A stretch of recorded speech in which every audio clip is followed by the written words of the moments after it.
नमस्कार। ज्ञान दीक्षा सत्संग में आप सभी का स्वागत है। ज्ञान दीक्षा सत्संग इस कार्यक्रम के साधकों के लिए हर हफ्ते आयोजित होता है। ज्ञान दीक्षा कार्यक्रम ज्ञान मार्ग के साधकों के लिए निःशुल्क और ऑनलाइन कार्यक्रम है और ये सत्संग उसी का भाग है। यदि कोई व्यवस्थित ज्ञान मार्ग पर चलना चाहता है तो उनके लिए कार्यक्रम बहुत सहायक है और ज्ञानमार्ग.गुरु पर सभी के लिए उपलब्ध है। सत्संग में आप लोगों के प्रश्नों के उत्तर देने का मैं प्रयास करता हूँ, आपके साधना में सहायता करता हूँ और सत्यापन में सहायता करने का प्रयास करता हूँ। तो सत्संग शुरू करते हैं। यदि किसी के कोई प्रश्न हो तो वो लिख कर भेज सकते हैं। अनंता का प्रश्न आया है, मिथ्याकरण क्यों आवश्यक है?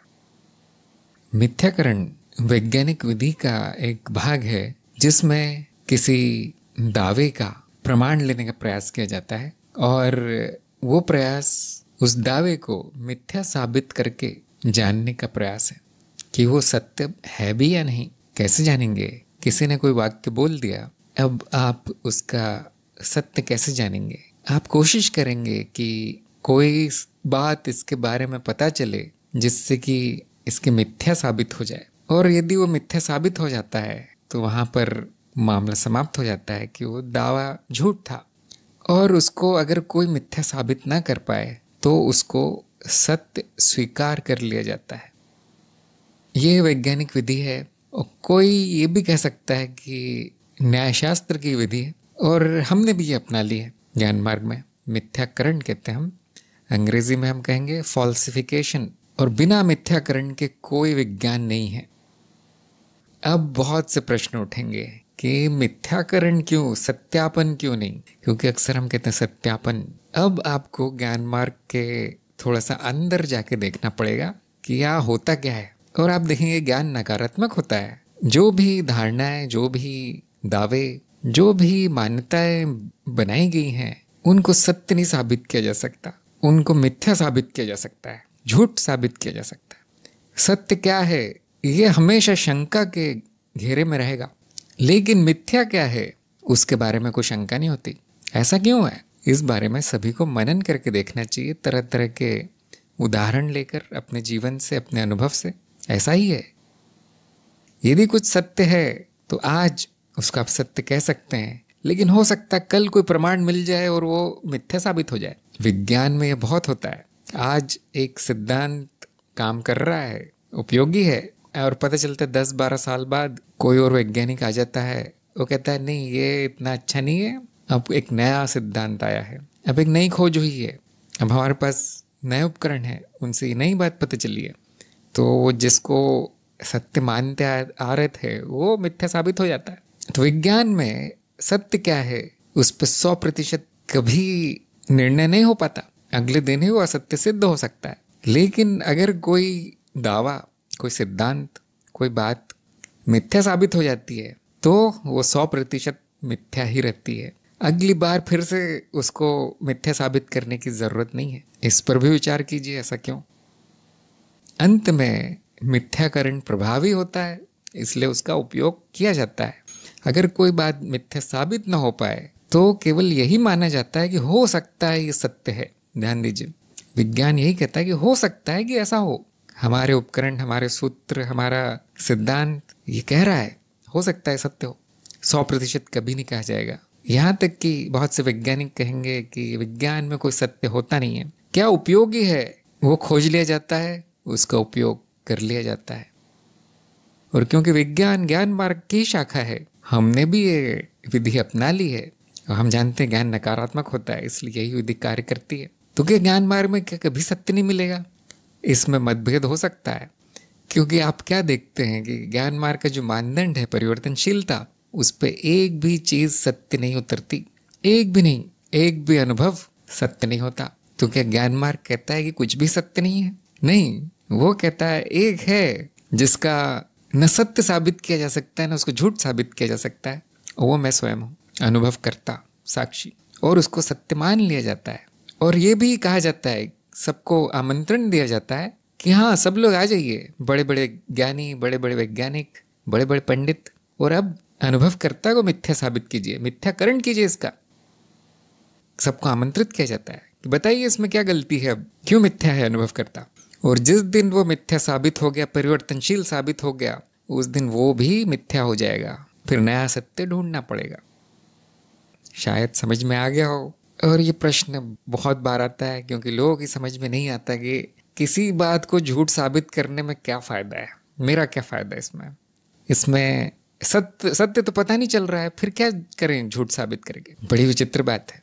लेकिन जो थोड़ा सा ज्ञान मार्ग में आगे बढ़ गया है वो इसका महत्व तो समझ पाएगा, या एक वैज्ञानिक इसका महत्व तो समझ पाएगा कि सत्य का मामला हमेशा शंका में रहता है, झूठ का नहीं। और एक और विचित्र बात है कि बहुत से दावे, बहुत से सिद्धांत ऐसे होते हैं जिनको सच साबित करना तो दूर की बात है, झूठ भी नहीं साबित किया जा सकता। और इसके लिए कार्यक्रम में उड़ने वाले हाथी का उदाहरण दिया गया है। शायद वो भी बहुत लोगों की समझ में नहीं आता।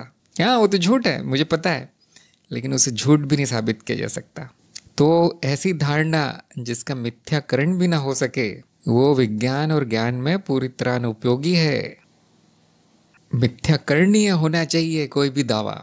और वैज्ञानिक ये अच्छे से जानता है, वो जब कोई धारणा रखता है सामने तो उसको मिथ्या साबित करने का प्रयोग भी साथ में रखता है कि हाँ, इस विधि से इसको मिथ्या साबित किया जा सकता है। और तभी कोई उस पर ध्यान देता है, तभी दूसरे वैज्ञानिक उसको पढ़ते हैं, उस पर कार्य शुरू करते हैं, नहीं तो नहीं। तो मैं जानता हूँ ये थोड़ी उन्नत चीज़ है मिथ्याकरण, आपको भी समझ में आ जाएगा। थोड़ा सा गहराई में जाइए विज्ञान और ज्ञान की। एक बात ध्यान रखना है बस कि ज्ञान मार्ग में मिथ्या साबित करना आसान है, सत्य साबित करना बहुत कठिन है। जो बुद्धि को संतुष्ट कर दे वो सत्य हो जाता है। और ऐसे बहुत से लोग हैं जो ज्ञान मार्ग में जिसको सत्य कहा गया है उसको सत्य नहीं मानते। क्या वो गलत है? नहीं, उनकी बुद्धि को संतुष्ट नहीं कर पाया। क्या हम सही हैं ज्ञान मार्ग में जो है? नहीं। कैसे जानते हैं हम? एक चीज आपने ध्यान दी होगी कि सत्य परम अवस्था तक पहुंचने की सीढ़ी मात्र है। परम अवस्था पे पहुंच के सत्य असत्य दोनों को छोड़ दिया जाता है। सत्य वो कांटा है जिससे झूठ के कांटे को निकाला जाता है, दोनों कांटे फेंक दिए जाते हैं। अस्तित्व में न कुछ सत्य है न कुछ असत्य है। मिथ्याकरण से जिसको सत्य मान लिया था उससे मुक्ति हो जाती है, वो छूट जाता है, वो मान्यताएं टूट जाती है, वो अंधविश्वास समाप्त हो जाते हैं। क्या रह जाता है? अज्ञेयता। अज्ञेयता को सत्य नहीं कह सकते, अज्ञेयता को असत्य नहीं कह सकते, वो अज्ञेय मैं स्वयं हूँ। तो इसलिए सत्य होकर जाना जाएगा। उसको आप सत्य कह सकते हैं, परम सत्य भी कह सकते हैं, अंतिम सत्य भी कह सकते हैं। ये सारे शब्द हैं, ये यही दर्शाते हैं कि यहाँ पे बुद्धि संतुष्ट है। अगर नहीं तो वो मार्ग बेकार है। ये मार्ग छोड़ देना चाहिए उस व्यक्ति को और सत्य की तलाश फिर से शुरू करनी चाहिए। हमेशा यही होगा कि अगर मिथ्या साबित हो गया तो उसको छोड़ दिया जाएगा, नहीं सत्य की तलाश जारी रहेगी। जिनको नहीं समझ में आता मिथ्याकरण, उनको इतना घबराने की ज़रूरत नहीं है, उनको चिंता करने की ज़रूरत नहीं है। सत्यापन समझ में आ जाए आपके, बहुत है। छोड़ दीजिए मिथ्याकरण, नहीं समझ में आता क्या है ये। बड़े बड़े लोगों की बड़ी बड़ी बातें हैं, हम तो छोटे मोटे साधक हैं। तो जो विज्ञान में नहीं है, न विज्ञान पढ़ा है जिन्होंने, न न्याय शास्त्र पढ़ा है, उनको बिल्कुल नहीं समझ में आएगा। तो इतना ध्यान रखिए, सत्य के मानदंड क्या है, वही क्यों है, और उस मानदंड के अनुसार क्या सत्य है, इतना जान जाइए। क्या वो बुद्धि को संतुष्ट करता है? हाँ, यही आपका मार्ग है। अब आप पहुंच जाएंगे अज्ञे तक, बड़ा आसान है। तो मैं जानता हूँ कुछ बातें जो हमारे कार्यक्रम में है वो सबकी समझ में नहीं आती, उनको फिर भी रख दिया गया है कि कम से कम आप सीख जाएं कि ऐसी भी कुछ चीज़ होती है, उस पर विचार करें। कुछ बहुत सी चीज़ें थी जो पुराने कार्यक्रम में थी, धीरे धीरे उनको निकाल दिया गया है क्योंकि वो किसी की समझ में नहीं आती थी, या घटा के बहुत कम कर दिया गया है। तो मैं यही कहूँगा कि आत्मज्ञान सबसे महत्वपूर्ण है। एक दो शब्द समझ में ना आए कोई बात नहीं, आ जाएंगे कभी ना कभी, वो महत्वपूर्ण नहीं है। आत्मज्ञान पे ध्यान दीजिए। क्या वो प्रमाणित हो गया? हाँ, तो काम हो गया, कार्यक्रम हो गया आपका। शैली ने पूछा है, यदि श्रवण मनन ठीक प्रकार से हो तो क्या निधिध्यासन में प्रयास करना होगा या निष्प्रयास होगा? सम्यक श्रवण क्या है? आपका अनुमान सही है कि श्रवण मनन अच्छा हो जाए तो निधिध्यासन अपने आप हो जाता है। निधिध्यासन का अर्थ है कि अब कोई शंका नहीं बची, अब बार बार याद नहीं करना पड़ता ज्ञान को। वो ठीक ऐसा ही है जैसे कि आप स्त्री हैं तो आपको कितनी बार प्रमाणित करना पड़ेगा, कितनी बार याद करना पड़ेगा, कैसा स्मरण रखना पड़ेगा। आपका स्वभाव ही स्त्री है, बिना कुछ किए आप स्त्री हैं। आपका व्यवहार, आपकी वाणी, आपका जो भी कार्य है ठीक स्त्री की तरह होगा, कोई प्रयास नहीं करना पड़ेगा। ऐसे ही आपका सत्यापन हो चुका है, प्रमाणित हो चुका है ज्ञान, तो उसको याद रखने में कोई प्रयास नहीं लगता, उस अवस्था में रहने में कोई प्रयास नहीं लगता। और क्या ऐसा होता है हमेशा? नहीं। मैंने ऐसा देखा है कि कम से कम 30 से 40% मामलों में बहुत प्रयास लगता है उनको याद रखने में कि वो क्या है। आत्मज्ञान तो हो गया, जब तक कार्यक्रम चल रहा था बिल्कुल सही था, जब तक सत्संग होती है मुझे याद रहता है मैं कौन हूँ, उसके बाद खत्म, भूल जाते हैं वो, फिर से मनुष्य हो जाते हैं, फिर से मनुशरीर हो जाते हैं। ये जो भी शोर चल रहा है मन के अंदर और जो भी संवेदनाएं चल रही शरीर में, वो मैं हूँ, ऐसा वापस मान लेते हैं। अनुभव को अनुभव करता मान लेते हैं। इतना भी होता है कभी कभी तो तरह तरह की शंकाएं आ जाती है। गुरु के लिए भी शंका आ जाती है, शायद इन्होंने गलत बताया होगा, शायद वेद उपनिषद शास्त्र सब गलत होंगे, मेरे मन में एक शोर चल रहा है वो बिल्कुल सही है, वो सच है, मनगढ़ंत, काल्पनिक। ऐसा क्यों होता है? पहली बात तो नया नया है, कभी किया नहीं, मार्ग भी नया नया है, पहला जन्म है इस मार्ग में, और शायद बहुत सारी अशुद्धियां हैं, अतृप्त इच्छाएं हैं। अब इतना होने के बाद एक छोटी सी बात कि मैं अनुभव करता हूँ, याद रखना, उसका महत्व शून्य हो जाता है। शायद श्रवण मनन भी अच्छे से नहीं हुआ तो भुला दिया जाता है। तो इसीलिए मार्ग पर विधिवत चलना बहुत ज़रूरी है। श्रवण मनन निधिध्यासन 3 चरण है और इसमें सबसे महत्वपूर्ण चरण सत्यापन है, जिसका अर्थ है अब आप में कोई शंका नहीं बची, अब प्रयास नहीं करना पड़ेगा। हो सकता है फिर भी याद न रहे तो उसके लिए शुद्धिकरण डाल दिया गया है हमारे कार्यक्रम में। देखिए कहाँ अशुद्धियाँ हैं जो भुला देती है ज्ञान को, क्या बचा है, और फिर थोड़े से प्रयास से वो भी हो जाता है।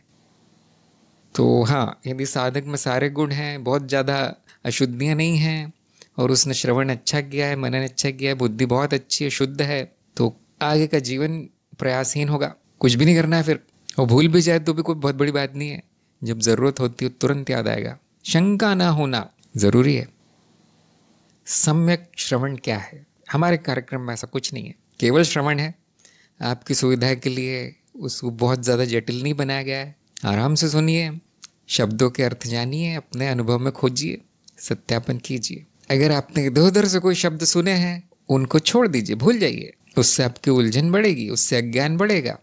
जो शब्द कार्यक्रम में प्रयोग किए गए हैं वो आपके काम के हैं। इधर उधर से कुछ सुन लिया है किसी काम का नहीं है, कम से कम इस कार्यक्रम के लिए कोई काम नहीं है इसका। अगर आप जानना ही चाहते हैं तो मैं अनुमान लगा सकता हूँ कि ऐसा श्रवण जो बिना किसी पूर्वाग्रह के किया गया हो। कुछ लोग सुनते हैं सिर्फ ये जानने के लिए कि गलती कहाँ है इसमें, मतलब अब ठीक नहीं है, वो पूर्वाग्रह है, वहाँ दुर्भावना है।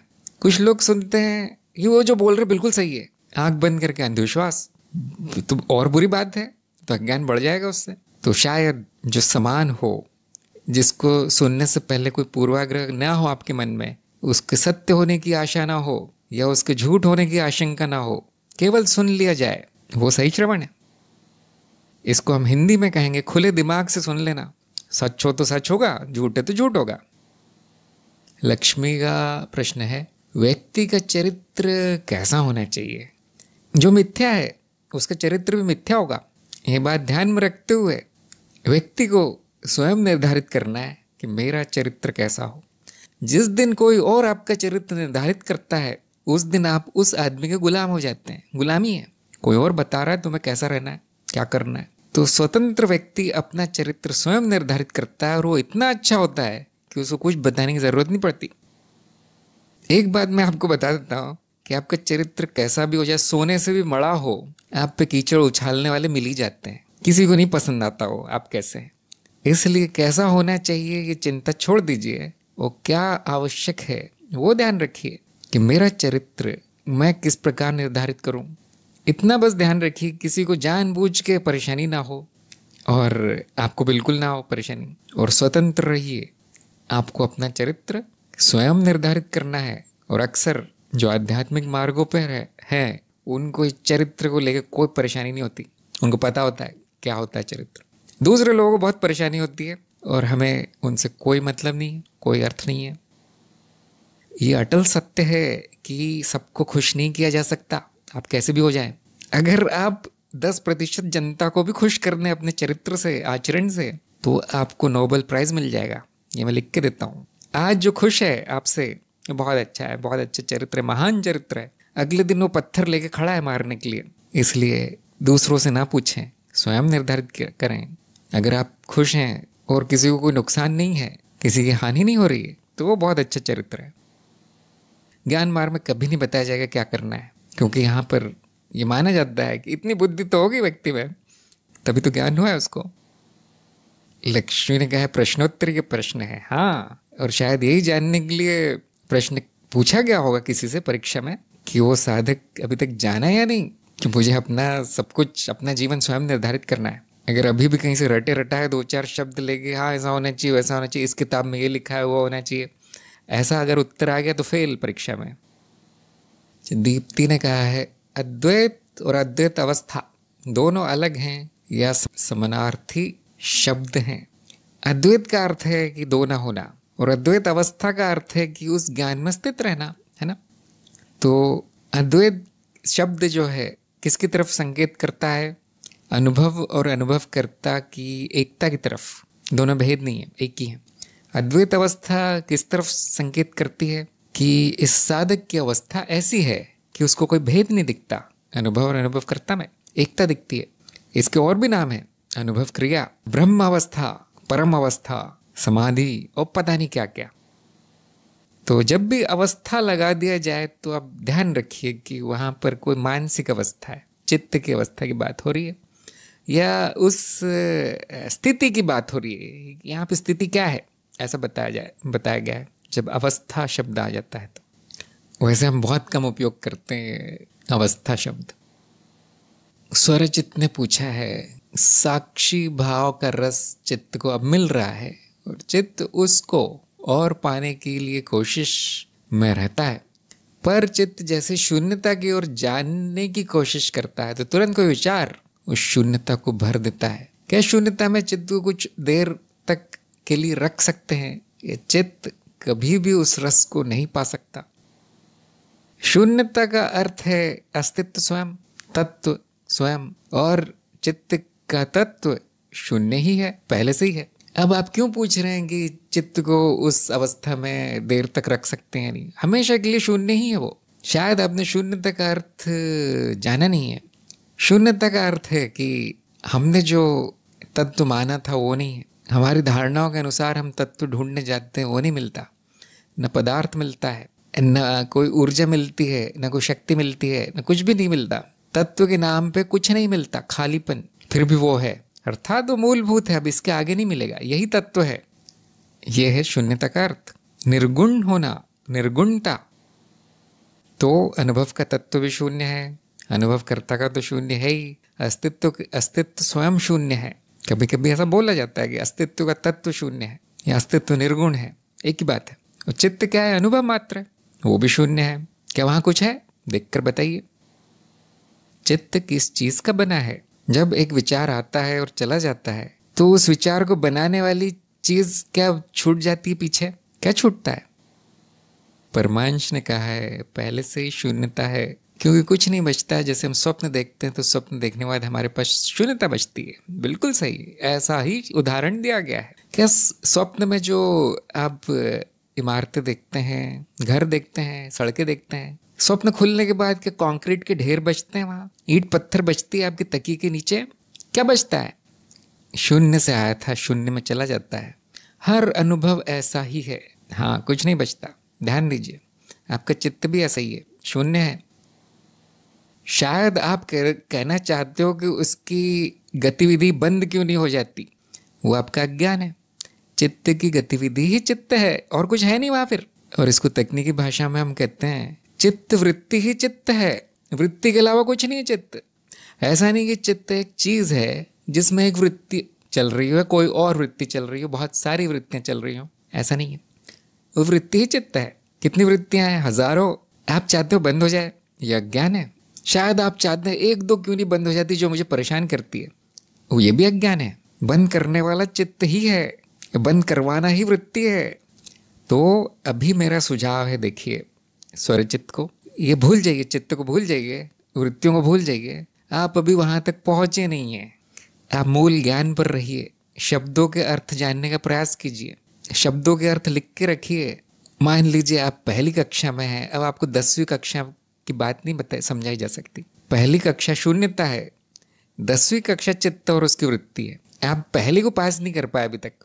अब आपको इस बात का बुरा नहीं मानना चाहिए, ये मैं बुराई नहीं कर रहा किसी की। अक्सर लोग सोचते हैं तो बस डांटते रहते हैं, सिखाते कुछ नहीं है, लेकिन ये आपकी भलाई के लिए कर रहा हूँ मैं। जिसको शून्यता नहीं पता उसको चित्त की चिंता नहीं करनी चाहिए। आपने चित्त की स्पेलिंग भी गलत लिखी है, इससे क्या पता चलता है? बस कहीं से ख्याल आ गया आपके मन में, चित्त को शून्य कर दूं आज, ये ठीक नहीं है। अब आपका कार्यक्रम भी गड़बड़ चल रहा है, ज्ञान मार्ग भी गड़बड़ चल रहा है। मूलभूत ज्ञान पे पहले ध्यान दीजिए, 3-4 साल निकाल दीजिए मूलभूत ज्ञान पे, पंडित हो जाइए उसके। ये सब भूल जाइए, चित्त वित्त ये सब किसी काम का नहीं है हमारे। चित्त को शून्यता में जाने की कोशिश करना बंद कर दीजिए। कोई विकार आ जाएगा लेकिन वो नहीं जाएगा, ये मैं गारंटी देता हूँ। इस तरह की मनगढ़ंत साधना बंद कर दीजिए। मनमानी साधना का लेख फिर से पढ़िए, ज्ञानाक्षर के साइट पर मनमानी साधना का लेख लिखा गया है। कोई भी बुद्धिमान आदमी अपने चित्त पे उल्टे सीधे प्रयोग नहीं करेगा, पागल खाने पहुंच सकता है। बिल्कुल नहीं करना है, सब साक्षी भाव बताया गया है, वो कीजिए अगर आप चरण 4 में हैं तो। इस साधिका ने पूछा है, यदि व्यक्ति परिवार संसार में घिरा हो और उसे सब त्यागने और पूर्णतः ज्ञान मार्ग पर चलने की इच्छा है तो क्या करना चाहिए और क्या इस इच्छा का पालन करना चाहिए? हाँ जी, ये सबसे बड़ी इच्छा है ज्ञान मार्ग पर चलना, और आप चल ही रहे हैं। मुझे तो कोई शंका नहीं है कि नहीं चल रहे हैं, बिल्कुल सही चल रहे हैं आप। तो आप परिवार संसार अत्याचार विचार किसी भी चीज़ से घिरे हो, आप ज्ञान मार्ग पर चल सकते हैं। ये ज्ञान में बाधा नहीं है। क्या हमारे साधक के गुणों में लिखा है कि साधक को परिवार से दूर रहना चाहिए या संसार में नहीं रहना चाहिए, उसको जंगल में रहना चाहिए तभी ज्ञान होगा? नहीं, साधक के गुण बहुत छोटे छोटे हैं। देखिए 6-7 गुण हैं, वो आपको पता ही होंगे। उतना है तो आप ज्ञान मार्ग पर चल सकते हैं, आपकी इच्छा पूरी होगी। क्या आप ऐसा पूछ रहे हैं कि मैं परिवार छोड़ दूं और संसार छोड़ दूं उसके बाद ही ज्ञान मार्ग पर चलने की इच्छा पूरी होगी? तो वो गलत है। कुछ नहीं छोड़ना है, ज्ञान बड़ा सरल है। अज्ञान छोड़ना है। क्या आपने अज्ञान छोड़ दिया? साधिका ने कहा है किसी और चीज़ में मन नहीं लगता, इसलिए बस वही करने की इच्छा होती है, तो वही कीजिए। जो ज़रूरी होगा वो अपने आप हो जाएगा। यदि परिवार के लिए कुछ करना ज़रूरी है वो हो जाएगा, संसार के लिए करना कुछ ज़रूरी है वो हो जाएगा।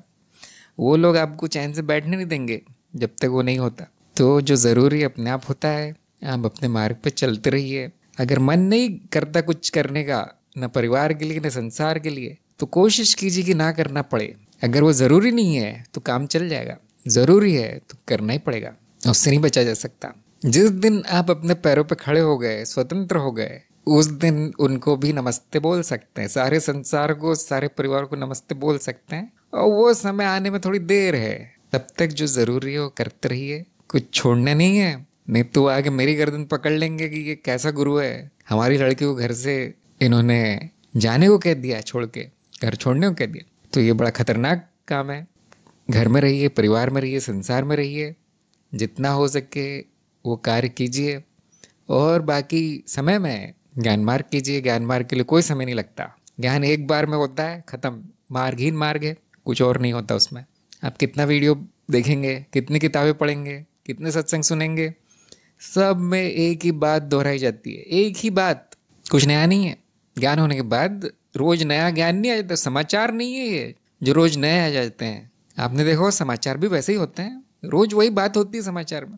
तो इस दुनिया में कुछ भी नया नहीं है, ज्ञान भी नया नहीं है, आधे घंटे में सब हो जाता है। अब आपको क्या करने की इच्छा होती है मेरी तो समझ में नहीं आता। ज्ञान होने के बाद और ज्ञान तो नहीं मिलेगा, या आखिरी है, इसके बाद नहीं मिलेगा, अब क्या इच्छा होती? मुझे तो यही लगता है कि आप परिवार और संसार से पूरी तरह से त्रस्त हो गए हैं, वो छोड़ना चाहते हैं तो वो भी हो जाएगा, लेकिन उसमें समय है। और मैं आपको एक और रहस्य बता देता हूँ कि आपको नहीं छोड़ना पड़ेगा, वही छोड़ देंगे। लक्ष्मी ने कहा हर गृहिणी की अवस्था है।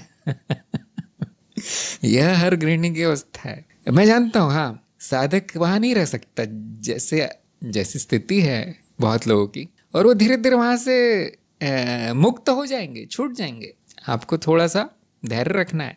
मैं छुड़वा सकता हूँ, लेकिन उसके परिणाम बहुत अजीब आते हैं, वो उसके लिए बहुत साहस लगता है। देखिए जो कि बहुत कम लोगों में होता है, खास तौर से स्त्रियों में। वो नहीं छोड़ सकते इतनी जल्दी। तो एक दिन आएगा ऐसा, मैं रहस्य बता रहा था कि आपको कुछ नहीं करना पड़ेगा, वो खुद ही छोड़ देंगे। वो छोड़ देंगे आपको त्रस्त होकर, आपको नहीं छोड़ना पड़ेगा। एक संकल्प रखिए अपने मन में कि मैं इस संसार में, परिवार में सब वापस न फंसूं। मैंने जो पुरानी गलतियां की हैं उनको ना दोहराऊं। बाकी और कुछ नहीं करना है आपको, अपने आप होगा। प्रिया ने कहा है, आत्म मूल्यांकन में सारी वृत्ति हर मनुष्य में कम या अधिक पाई जाती है। फिर स्पष्ट रूप से अपना मूल्यांकन कैसे करें? बहुत आसान है। जो वृत्ति पाई जाती है वो वहां पे अंकित कर दीजिए, उस पर क्लिक कर दीजिए। जो परिणाम आता है आप मुझे भेज दीजिए या स्वयं जानने का प्रयास कीजिए कौन सी ज़्यादा है कौन सी कम है। मान लीजिए आपकी कुछ ज़रूरी वृत्तियां हैं, वो 0 हो गई। कुछ ऐसी वृत्तियां हैं जो होनी नहीं चाहिए ज़्यादा, लेकिन वो 100% दिखा रहा है। तो अब हम समझ जाते हैं कि यहाँ पे कुछ असंतुलन है। हर वृत्ति पाई जाती है, लेकिन कितनी कितनी होनी चाहिए? जितनी ज़रूरी उतनी होनी चाहिए, है ना। मान लीजिए आपकी जो पशु वृत्ति है, भोग वृत्ति है, सब 0 हो गई और बौद्धिक वृत्ति 100%, आध्यात्मिक वृत्ति 100% हो गई। अब क्या ये अच्छा है? क्या ये जीवन अच्छा चल रहा है? बिल्कुल नहीं। संतुलन बिगड़ चुका है। भले ही हम जिन वृत्तियों को अच्छा मानते हैं वो ज़्यादा है, फिर भी संतुलन बिगड़ गया है। मान लीजिए जो निचली वृत्तियां हैं वो 10, 20, 30% दिखा रहा है और आध्यात्मिक वृत्ति 80, 90 इस तरह दिखा रहा है। अब ठीक है, हम कह रहे हैं हाँ अब ठीक है, अच्छी चल रही है, स्पष्ट है। अब मूल्यांकन सही दिशा में दिख रहा है। अब मूल्यांकन ईमानदारी से होना चाहिए, क्योंकि आप स्वयं कर रहे हैं, आत्म मूल्यांकन है ये, कोई और तो देखने नहीं वाला इसको। तो जो सच्चाई है ठीक वैसा आपको वहाँ पर अंकित करना है, वहाँ पर क्लिक करना है। या अगर आप यंत्र नहीं उपयोग कर रहे हैं तो वैसा लिख लेना है, हाँ ये वाली वृत्ति है, कितनी है वो भी आपको लिख लेना है कि 24 घंटे चलती है या हफ्ते में 1 आध दिन चलती है, ये सब लिखना है। और आत्म मूल्यांकन यही है, बिना किसी पूर्वाग्रह के अपनी मन की स्थिति, शरीर की स्थिति लिख देनी है। जैसे एक डॉक्टर मरीज की जांच करके रिपोर्ट लिखता है कि हाँ ये हुआ है, ये इसमें लक्षण पाए गए हैं। वो ये चिंता नहीं करता कि अच्छे हैं कि बुरे हैं कि क्या है, जो है वो है, लिख देता है, तभी सही इलाज हो पाता है। ऐसे ही आत्म मूल्यांकन है। आप देख रहे हैं कि मन में क्या चल रहा है, प्रगति कितनी हुई है कितनी नहीं हुई है। तो अगर निचली वृत्तियां बहुत दिखा रहा है लेकिन बहुत ज़्यादा नहीं दिखा रहा है तो कोई बड़ी समस्या नहीं है, क्योंकि सब में होती है। जैसे कि आपने कहा सब में होती है। वो समस्या कब है? जबकि आप मार्ग पर चल रहे हैं और कई वर्षों तक जो ऊपरी वृत्तियां हैं वो 50% से नीचे दिखा रहा है, कई वर्षों तक। अब हम कहते हैं प्रगति नहीं हो रही। वैसे मज़े की बात मैंने देखी कि जिन्होंने भी अपना आत्म मूल्यांकन मुझे भेजा है उनमें हमेशा जो ऊपरी वृत्तियां हैं वो ज़्यादा होती है, 100, 90 ऐसे ऐसे होती है। किसी किसी की तो परमाणु वृत्ति 100 आ गई, किसी किसी की बोधिसत्व वृत्ति 100 आ गई। मैंने कहा ये तो गलत है ये तो मनगढ़ंत आत्म मूल्यांकन है। क्या वो खाना ही नहीं खाता? क्या उसकी कोई इच्छा ही नहीं बची है? क्या वो समाज में जाता नहीं है? संभव नहीं है ना। तो हम केवल इतना देखते हैं कि कहीं बहुत बुरी स्थिति में तो नहीं पहुंच गया साधक, तब स्पष्ट हो जाता है। तो आप कीजिए, ना समझ में आए मुझे भेज दीजिए, मैं प्रयास करूँगा। स्वरचित ने कहा है कि विचार का साक्षी हो जाने से उसका असर कम हो जाता है। हाँ हो जाता है। आप कितनी भी शून्यता लाने का प्रयास कीजिए, कितना भी उसको बंद करने का प्रयास कीजिए, वो नहीं होता। वो ऐसे ही है जैसे आग बुझाने का प्रयास करने के लिए उसमें पेट्रोल डालना। एक विचार दूसरे विचार को शांत करने की कोशिश कर रहा है, चित्त को शांत करने की कोशिश कर रहा है, वो नहीं होता। जैसे आप साक्षी होते हैं तो वो आग में पानी डालने जैसा है, अब वो शांत होता है। तो उसको शून्य नहीं कहना चाहिए शून्य नहीं होता। अगर वो शून्य हो जाए तो उसको वापस शुरू करने का कोई तरीका नहीं, मृत्यु में ही होगा और कभी नहीं होगा। कोई नहीं चाहता इस तरह की साधना। तो इसलिए मैंने कहा है जो आपको साधना दी गई है वो कीजिए और कुछ नहीं। वो अच्छा है कि पूछना चाहिए। हाँ आपने पूछ लिया, बहुत अच्छा किया। तो मैं तो कहता हूँ कभी कभी विचार आने दो, आते तो आने दो, जैसे आते वैसे आने दो। किसी कारण से आ रहे हैं, कितने भी बुरे हो कितने भी अच्छे हो, उनको साक्षी बन के देख लेना है। साक्षी का मतलब क्या है? वो सब मेरा नहीं है, ये विचार मैं नहीं हूँ ना वो मेरा है, ये है साक्षी भाव। अब वो कितना भी तेज हो, उसका असर कितना भी कम हो, कितना भी ज़्यादा हो, हमें क्या करना है? मैं तो नहीं हूँ वो। मान लीजिए बाहर हवा चल रही है, कभी तेज कभी धीरे, क्या आप चिंतित हो जाते हैं? क्या उसको बंद करने का प्रयास करते हैं कि आज हवा इतनी क्यों चल रही, बंद क्यों नहीं हो जाती, शून्य क्यों नहीं हो जाती हवा सारी? वो ठीक नहीं है, क्योंकि वो न मेरी है न मैं हूँ। इसी प्रकार चित्त की वृत्तियां, विचार, भावना न मेरी है न मैं हूँ। अब कौन प्रयास करने वाला कौन है? अब उसको बंद करने का प्रयास करने वाला कौन है? दूसरी वृत्ति। आग को आग से बुझाने की कोशिश ठीक नहीं है। और ये तो अहम भाव है कि ये बंद हो जाए। साक्षी कभी नहीं कहता है कुछ बंद हो जाए, साक्षी बस देखता है, साक्षी है। अहम कहता है ये क्यों आ गया, बंद करो। ये भी तो अहम, ये भी तो वृत्ति है, अहम वृत्ति।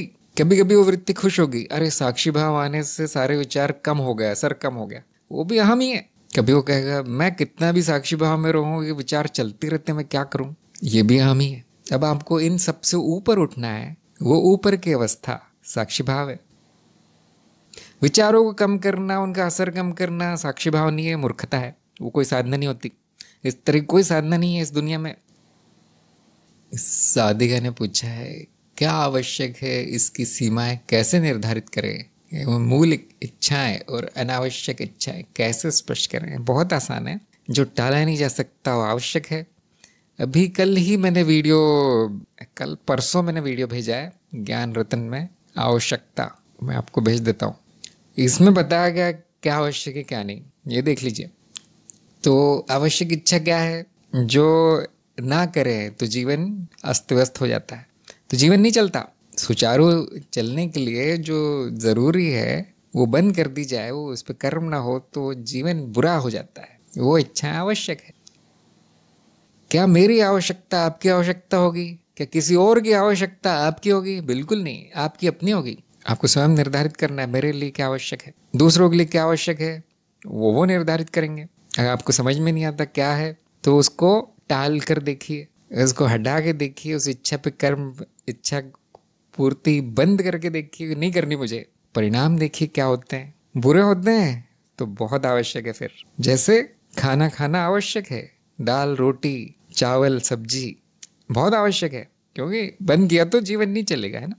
लेकिन पिज्ज़ा बर्गर वो सब अनावश्यक है, वो ना भी हो तो भी जीवन चलेगा। अच्छा, कभी कभी वो भी आवश्यक है, क्योंकि मन कहता है कभी कभी स्वाद, ये उसमें कोई इच्छा है, कोई नहीं, अगर उसके परिणाम बुरे नहीं आ रहे हैं चलो ये भी पूरी हो जाए।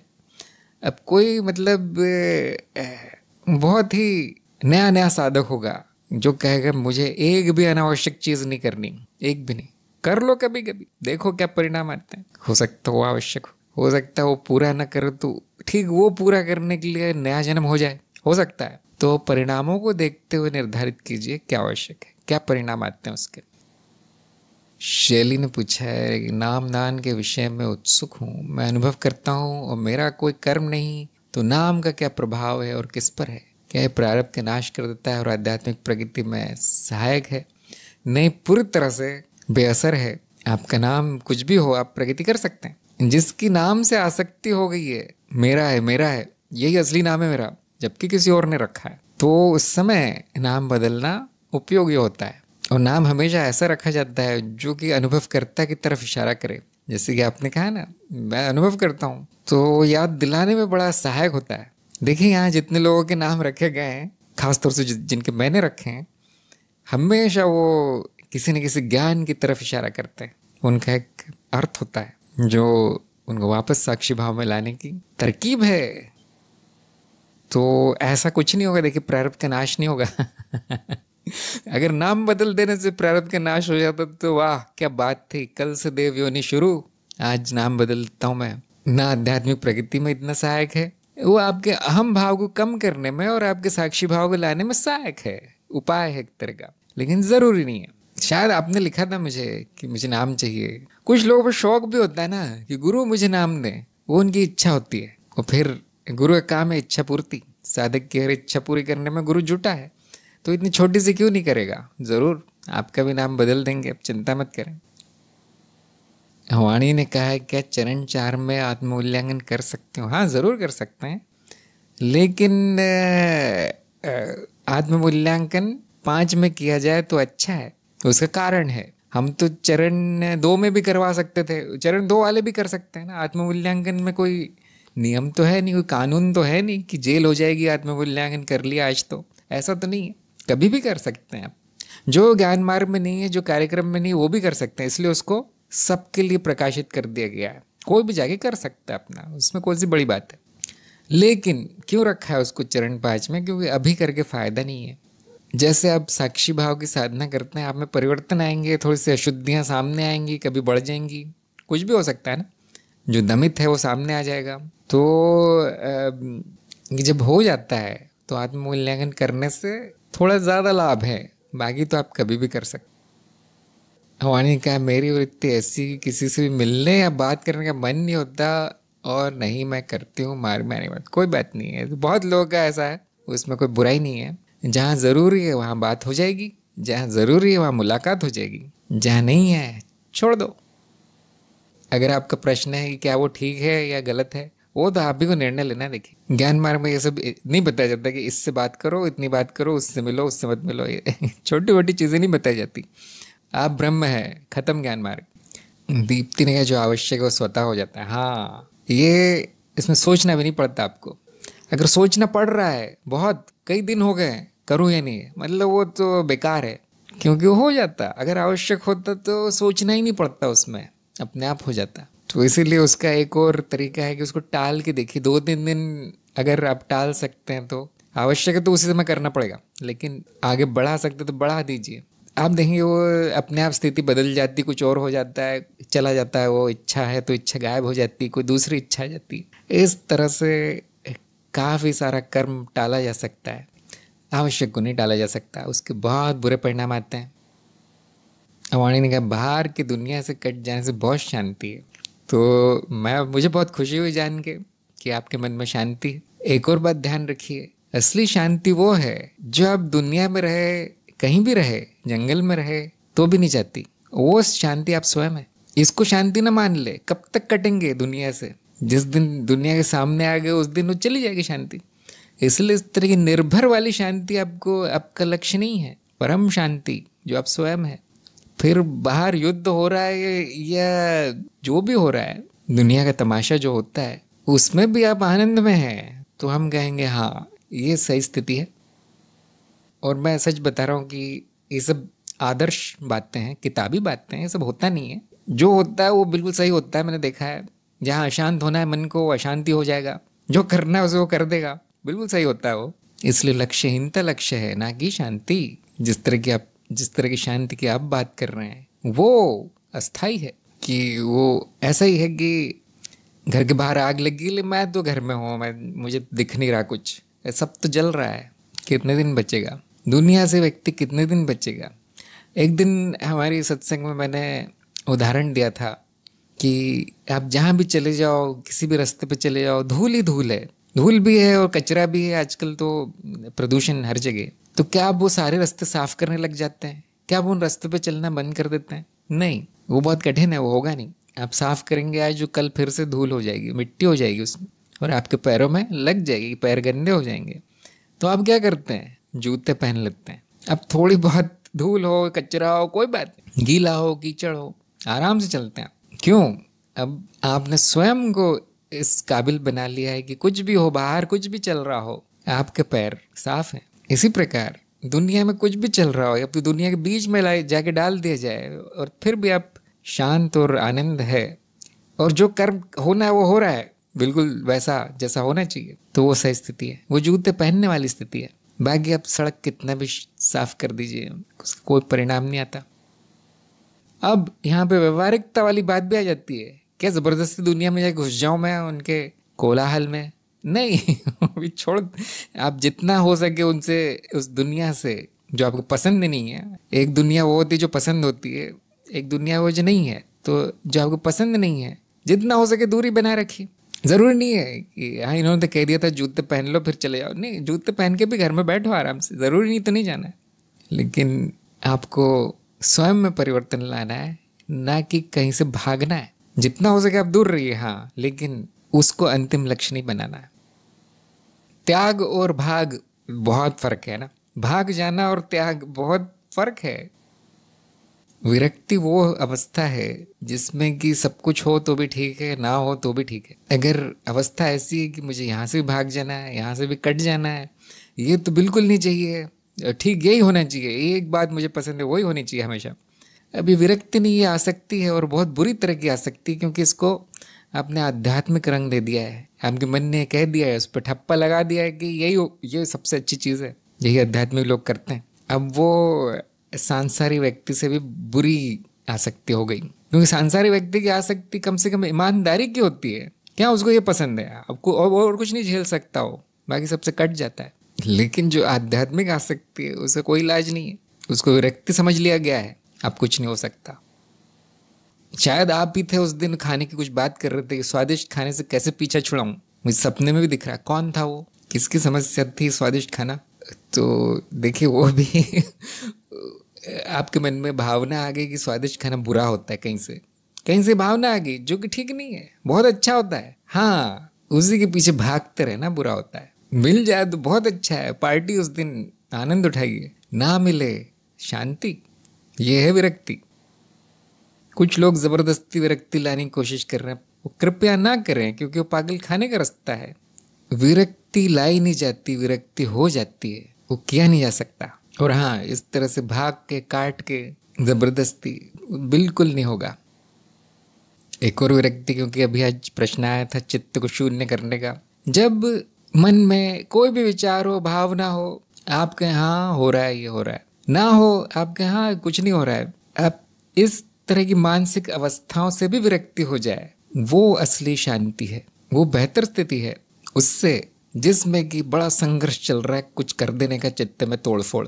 क्या वो विरक्ति है? नहीं, वो तो बहुत बुरी तरह की आसक्ति है, जिसको कि आध्यात्मिकता नाम दे दिया है। विरक्ति क्या है? ये सब मेरा नहीं है, और ठीक यही होता है, जो जरूरी वो कर देना है, उसके बाद जो हो रहा है बिल्कुल ठीक हो रहा है, ये है विरक्ति।